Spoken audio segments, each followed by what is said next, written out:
अभी हम बात करेंगे नेक्स्ट जो हमारी एकांकी है वो है तांबे के कीड़े। ठीक है, ये तांबे के कीड़े जो एकांकी है वो भुवनेश्वर प्रसाद द्वारा रचित है, उन्होंने लिखी हुई है। और इसमें एकांकी के सबसे पहले जो हम कथा वस्तु इसका सबसे पहले जो प्रश्न करेंगे ये करेंगे कि तांबे के कीड़े एकांकी का जो शीर्षक है वो किस प्रकार उचित है। ठीक है, और दूसरा करेंगे इसकी मूल संवेदना क्या है। ठीक है, आज हम पहले बात करते हैं शीर्षक के औचित्य की। हिंदी साहित्य में एब्सर्ड एक तरह के नाटक की एक विधा हुई है। ठीक है, उस नाटक की विधा के जो प्रथम नाटककार हैं वो भुवनेश्वर को माना जाता है, और इनके द्वारा लिखित जो तांबे के कीड़े ये जो एकांकी है वो एक बड़ी विसंगत एकांकी है। इस प्रयोगशील एकांकी का ना तो कोई विशेष कथानक है और ना ही कोई घटनाक्रम है और ना ही कोई चरित्र है, ना ही कोई पात्र विशेष का इसमें योगदान दिखाया गया है। इसमें क्या है, इसमें वर्तमान काल के अव्यवस्थित जो जीवन है, ठीक है, उसके समस्त जो त्रासदी स्थितियां हैं, त्रासद जो स्थितियां हैं, उसका बड़ा ही खूबसूरती से चित्रण हुआ है। और यदि इस दृष्टि से देखा जाए तो प्रस्तुत एकांकी का जो शीर्षक है तांबे के कीड़े वो बहुत ही प्रतीकात्मक है, क्योंकि कीड़े तो होते हैं, कीड़े किसका बोधक होते हैं, विनाशक का। ठीक है ना, वे विनाशक स्थिति के बोधक ही होते हैं, लेकिन तांबे के कीड़े नहीं होते। ठीक है ना, आप देखते हैं ना, कीड़े तो एक सजीव प्राणी होते हैं, तांबा तो एक धातु है, तो तांबे के कीड़े नहीं होते।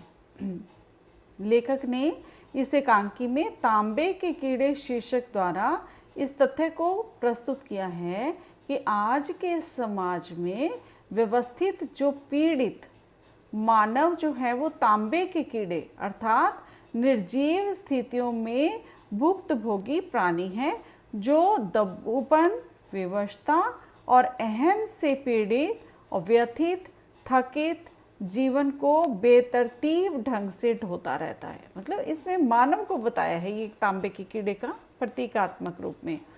अब उदाहरण स्वरूप कैसे बता सकते हैं इस एकांकी के माध्यम से।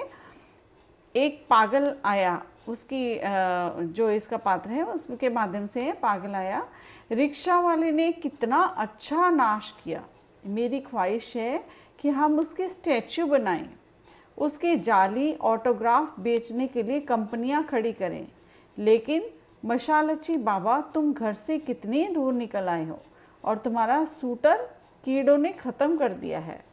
फिर इतने में एक आवाज़ आती है, हमारे सबसे ताज़ी ईजाद कांच के सूटर, इनको सिर्फ तांबे के कीड़े खा सकते हैं। थोड़ी सी देर रुकते हैं कि हमारे इससे भी ताज़ी ईजाद तांबे के कीड़े, ये बुलाने से बोलते हैं और हंसते हैं तांबे के कीड़े, मतलब मानव की बात कर रहे हैं। इस संवाद के माध्यम से लेखक ने वर्तमान जीवन की जो अव्यवस्थित और बिना मतलब की व्यथा और मनोभावों को दर्शाया है। हर प्राणी व्यथित है, दुखी है, लेकिन अगर कारण देखो तो कुछ भी कारण नहीं होता, इतना बड़ा कोई कारण नहीं होता, तो इसलिए व्यथित है, बिना मतलब के व्यथा से व्यथित है। मानव आज व्यर्थ में ही स्वयं की कमजोरी को छुपाने के लिए तांबे के कीड़े के समान कल्पना करता रहता है। अतः इस प्रतीकात्मक दृष्टि से देखा जाए तो एकांकी का शीर्षक जो है वो सर्वथा औचित्यपूर्ण, सार्थक और कथ्य के अनुरूप है। साथ ही ये जो शीर्षक है वो बहुत ही संक्षिप्त, जिज्ञासा भाव से पूरित, रोचक और व्यंजनात्मक और प्रतीकात्मक है।